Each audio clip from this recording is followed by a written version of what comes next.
네, 오늘의 머니 섹터는 철강, 조선입니다. 오늘 철강주 같은 경우는 1.41%, 조선주는 1.92% 상승하는 흐름 보여줬습니다. 네, 역시 오늘 철강과 조선 굉장히 강한 흐름 보여줬는데요. 자, 박원재 파트너님, 오늘의 머니 섹터로 철강과 조선 가져와 주신 이유가 뭘까요? 일단 오늘 가장 강한 섹터고요. 네. 마찬가지로 미국 시장의 경기 민감주 주도 흐름하고 일맥상통한 건데, 자, 이제 우리가 하반기 시장을 좀 봐야 돼요. 아직 주도주가 없잖아요. 네. 그러면 어떤 섹터가 주도주로 부상할 수 있을까 예비군을 좀 나열을 해야 되는데, 그 중에서 경기 민감주가 주도주로 부상할 확률이 대단히 높다고 봐요. 네. 왜 그러냐면 금리 인상기에는 아무래도 성장주는 부담이 들 수밖에 없어요. 할인율이 계속 높아지니까. 네. 그래서 중립금리가 당초 예상보다 굉장히 빠르게 올라가서 지금 2.5% 정도를 중립금리로 보는데 그럼 2년물이 벌써 2.5%입니다. 2.5%와 시장금리는 근데 이 콜금리, 연준의 기준금리는 지금 0.5%예요. 그러니까 0.5%와 2년물 2.5%는 굉장히 갭이 생겼죠. 실질 금리를 많이 올려놨다는 얘기죠. 그렇다면은 할인율은 결국 2.5%의 이 실효금리, 중립금리로 해야 되니까 예전에는 0.5%의 할인을 하던 걸 2.5로 할인을 하게 되면 미래의 현금 흐름이 굉장히 할인이 많이 되죠. 그러면 성장주는 프리미엄을 받기가 좀 부담스러운 국면으로 갑니다. 그런데 옆에 보면은 경기 민감주는 대체적으로 퍼 배수가 5배에서 7배예요. 경기 민감주라고 하면 계속 말씀드리지만 경기를 끌고 가는. 근데 한번 생각을 해보시면 우리나라의 시장 지도를 한번 보십시오. 시장을 이해하실 때 이렇게 입체적으로 보시면 좋아요. 우리는 시장 지도라는 걸 이렇게 줍니다.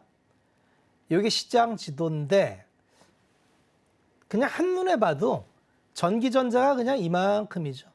전기전자의 비중이 답니다. 그러니까 우리나라는 반도체를 중심으로 한 전기전자 비중이 굉장히 크고요. 네. 그다음에 자동차, 운수장비, 금융, 화학, 이게 서비스라는 게 이제 포탈이나 이런 걸 지주 포함입니다. 의학이 많이 커졌고요. 그다음에 철강이 요만큼이에요.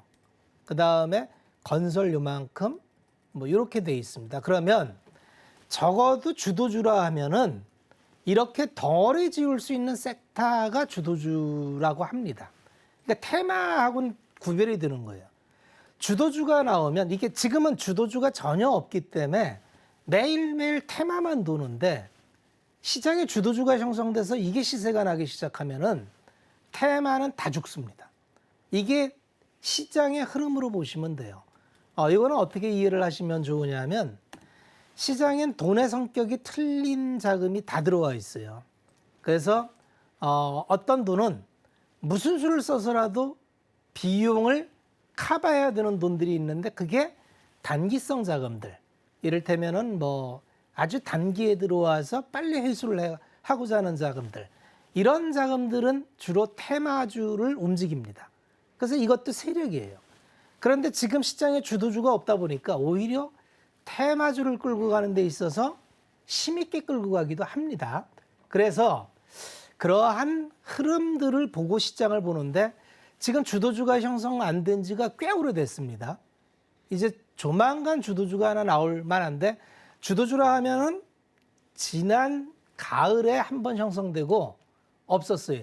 지난 가을에 뭐가 주도주였냐면 누가 봐도 딱 보이는 게임주 중에서 위메이드 같은 거. 네. 위메이드를 보면은 이것뿐만 아니라 지난 가을에 굉장히 많은 종목이 같은 흐름을 보입니다. 위메이드. 자, 25,000원에서 24만 10배가 올라가는 이런 흐름. 이걸 시장이 끌고 가면서 게임주 전체를 끌고 갔죠. 이때 붙은 게 메타버스, 네. 뭐 P2E 이런 흐름을 만들면서 이런 경우는 우리가 주도주라고 합니다. 그 다음에 잡았던 게 2차 전지주, 에코프로비엠이나 뭐 이런 것들. 그러면 이런 것들은 누가 봐도 주도주라고 합니다. 그럼 이런 주도주가 생길 때에는 테마주가 형성이 안 돼요. 그러면 이런 주도주가 조만간 나올 텐데 네. 주식 투자에서 수익을 내려면 의미 있는 비중을 실어서 제대로 큰 수익을 먹어야 내 계좌가 늘어나요. 그러니까 테마주라는 건 굉장히 화려한데 테마주에 내 투자금에 다 걸 수 있어요? 아니요. 그건 정말 투자도 아니고 뭐 그런 걸 우리는 배팅이라 합니다. 카지노 배팅이라 해요. 카지노 배팅의 끝은 돈 떨어져야 일어납니다. 결국은 테마주 쫓아다니면 결국 돈 다 떨어져야 자리에 일어나요. 그런데 이런 주도주가 나오면 여기는 다 실을 수 있어요. 내 투자금을 다 실어도 됩니다.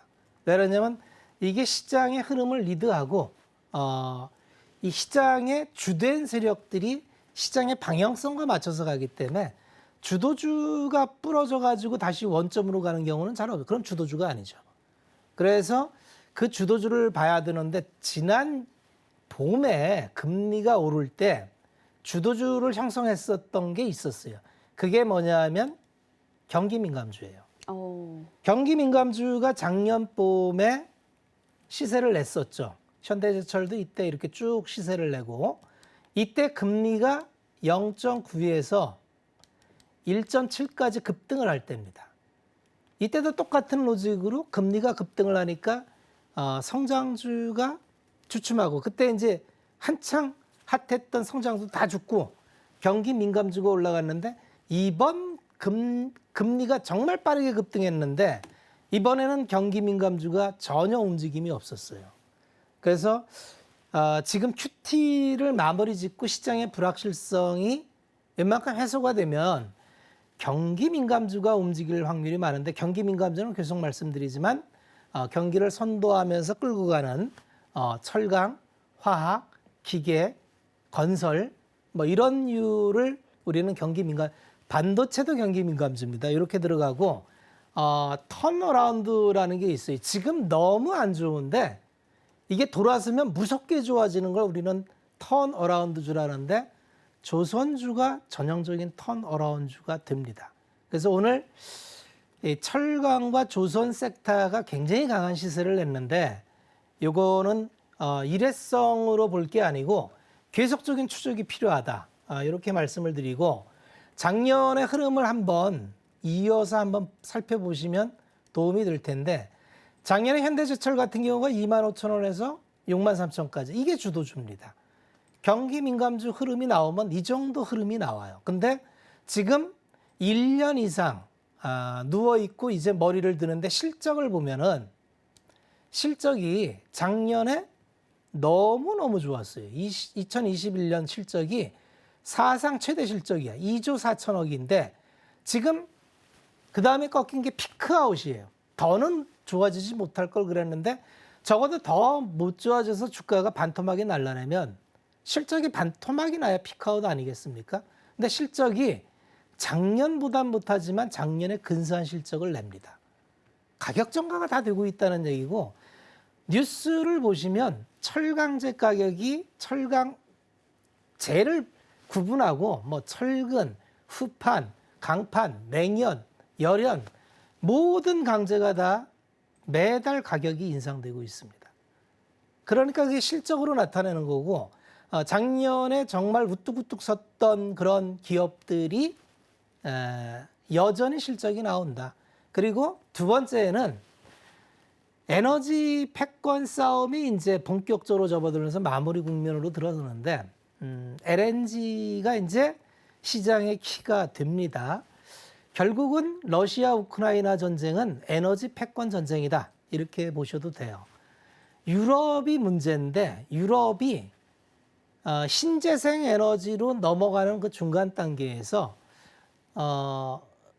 이 화석 연료를 특정 국가의 의존도가 너무 높아요. 러시아의 석유 같은 경우는 거의 60%, LNG 40%, 석탄 40%. 특정 국가의 모든 에너지를 의존하다 보니까 이번에 이제 실질적으로 러시아 우크라이나 전쟁이 터졌을 때 제재를 해야 되는데 왜 한 목소리로 제재하기가 어려우냐? 유럽은 러시아로부터 지금 에너지를 당장 벗어날 수 있는 구조가 아닙니다. 근데 필연적으로 올해까지 줄인다고 이미 선언을 했어요. 그래서 지금 유럽은 러시아로부터 LNG를 파이프로 받으니까 PNG가 됩니다. 천연가스, 내추럴 가스를 파이프로 이동하면 PNG가 되고요. 이걸 리퀴드, 액화시켜서 배로 이송하면 LNG가 되는 건데 유럽과 러시아는 같은 대륙이니까 붙어 있으니까 파이프로 이렇게 갖다 쓰면 싸고 좋게 잘 썼는데 이걸 이제 끊고 LNG를 갖다 써야 돼요. 그럼 LNG를 공급하는 국가가 몇 국가가 없어요. 미국이 가장 크게 공급을 하고요. 두 번째는 이제 카타르가 워낙 천연가스를 많이 남아서 이걸 어떻게 처리할까 고민이었는데 카타르는 이제 대박이 난 거죠. 그러면 카타르가 대박 남으로 해서 같이 대박 나는 국가가 있는데 그게 LNG선을 거의 수주 싹쓸이를 하고 있는 대한민국 조선입니다. 그래서 이게 카타르 125척 30조 프로젝트 이게 작년부터 계속 있었는데 아직 본격 발주가 안 나왔어요. 앞으로 카타르에서 유럽으로 계속 실어 나가야 됩니다. 또 미국에서도 유럽으로 LNG를 갖다 실어 줘야 돼요. 그러면 실질적으로 이제 그 LNG나 조선주의 수준은 계속 늘어나겠구나 이렇게 보셔야 되고 두 번째는 이제 가격인데 그동안에 이제 조선은 수주를 받아도 우리끼리 저가 수주 경쟁을 하는 바람에 굉장히 재무가 망가졌어요. 그러다 보니까 조선하면은 사람들이 쳐다도 안 보는 게 이 조선 투자해갖고 너무너무 고생을 했어요. 삼성중공업을 보면 2015년부터 작년까지 그냥 적자입니다. 네, 적자예요. 지금도 적자예요. 사상 최대의 수주 실적을 갖고 있다는데 적자예요.